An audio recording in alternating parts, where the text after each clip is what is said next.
Video mo yun doon.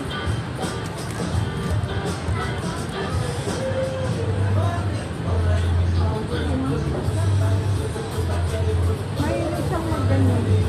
Mahilig din sa sexy. Pag may mga nagwawakit na ng sabihan, nagpapapicture siya. Kaya mahuhulog ka, oh. Tingin ka na.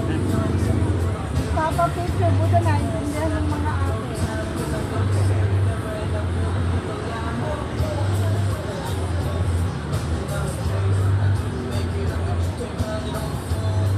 Tawa naman ng Panginoon. Naging normal din yung sura ng Normal. normal na. Yung maliit yan, hindi halatang autism siya. Hindi siya halatang special. Kasi sa itsura.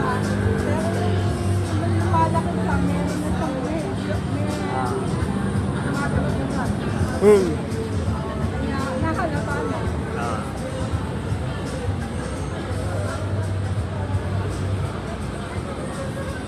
Pero naman marunong talaga. Ay, oo.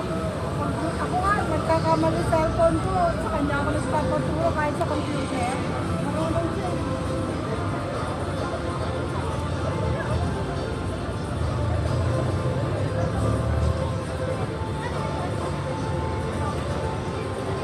May nakita naman ako doon sa may nakaraan doon ako na duty pa. Sa may transport. Nakita ako, binaba ng kapatid. Buyan yun eh, kasama. Bumili dyan sa may bukuan. Tumatakbo habang pinapalo yung bulo. Oo, may ganun din. Papunta doon sa may papasukan ng bus. Tapos nilapitan ko. Sabi ko, sir, ano pa nangyari sa kasama niyo? Sabi, hindi, normal yun, ganun lang yun. Pero hindi nananakit daw. Oo, yung sarili. Sarili niya lang yun na. Isang side din naman